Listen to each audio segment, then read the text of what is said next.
Cette mamie de 82 ans atteinte de démence retrouve la mémoire après avoir changé son alimentation. La démence entraîne des problèmes de pensée, de mémoire et de raisonnement.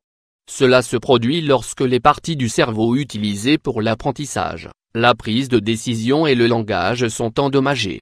Appelée aussi trouble neurocognitif majeur, la démence n'est pas une maladie en elle-même, c'est un ensemble de symptômes causés par d'autres pathologies comme Alzheimer.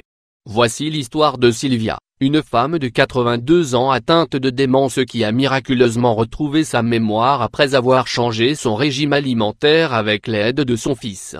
Sylvia et son histoire avec la démence lorsque la condition de sa mère est devenue si grave qu'elle a dû être gardée à l'hôpital pour sa propre sécurité. Mark Hatzer a pensé qu'il allait la perdre comme il avait perdu son père. Sylvia allait tellement mal qu'elle avait même téléphoné à la police pour accuser les infirmières qui s'occupaient d'elle de l'avoir kidnappée. Mark, dont le frère est également décédé en 1977, a déclaré « Quand ma mère était à l'hôpital, elle pensait que c'était un hôtel, le pire hôtel où elle a séjourné de sa vie. Elle ne m'a pas reconnu et a téléphoné à la police en pensant qu'elle avait été enlevée. Depuis que mon père et mon frère sont décédés, nous étions le duo parfait, qui allait partout ensemble. Après le diagnostic, j'ai désespéré et je ne me suis jamais senti aussi seul, je n'avais personne à qui m'adresser. Nous sommes passés d'une famille heureuse à une famille en difficulté. Quel est ce régime que Sylvia a suivi? Lorsqu'elle a quitté l'hôpital, au lieu de prendre les médicaments prescrits par les médecins, Mark et Sylvia voulaient essayer un autre traitement 100% naturel. Ensemble, ils ont conçu un régime riche en bleuets et en noix qui a eu un impact si considérable sur son état de santé que ce régime est maintenant connu par la société Alzheimer.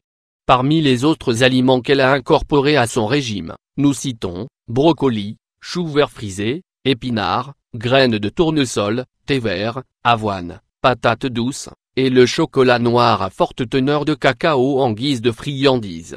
Sylvia et Mark ont aussi fait des activités cognitives pour stimuler le cerveau telles que les puzzles, les mots croisés. Ils ont même fait partie de groupes sociaux. Cette dame n'a pas retrouvé les capacités de sa mémoire par miracle du jour au lendemain, mais après quelques mois, Sylvia a commencé à se souvenir petit à petit des anniversaires, des événements. Elle est redevenue plus éveillée et plus engagée. Lien entre Alzheimer et aluminium. Les chercheurs ont trouvé qu'il y aurait un lien entre la maladie d'Alzheimer et l'aluminium. En effet, dans son article Strong Evidence, le Pr Christophe Exelet, spécialiste renommé de la toxicité de l'aluminium, affirme qu'il joue effectivement un rôle dans le déclin cognitif. Je ne crois pas que ce soit le seul facteur, mais je pense que c'est un facteur important qui devrait être pris au sérieux, affirme Exelet. Ainsi, l'exposition environnementale ou professionnelle à l'aluminium entraîne des taux plus élevés dans les tissus cérébraux humains et une forme d'apparition précoce de la forme sporadique à la maladie d'Alzheimer. De plus, les prédispositions génétiques utilisées pour définir la maladie d'Alzheimer familiale ou d'apparition précoce prédisposent également les individus à des taux plus élevés d'aluminium dans le cerveau à un âge beaucoup plus jeune. Aussi, nous devrions prendre toutes les précautions possibles pour réduire l'accumulation d'aluminium dans nos tissus cérébraux au cours de nos activités quotidiennes et nous devrions commencer à le faire dès que possible. Voici comment assurer une bonne fonction du cerveau et diminuer le risque de développer la maladie d'Alzheimer. Exercice intellectuel et entraînement cognitif. Exercer le cerveau et le maintenir en forme est primordial. Il faut privilégier des activités comme les jeux de société, la lecture, la peinture et le dessin, la musique. Alimentation saine. Éviter les sucres et les glucides complexes et privilégier un régime alimentaire méditerranéen. Exercice physique. L'activité physique est fortement liée à une diminution du risque de développer la maladie d'Alzheimer.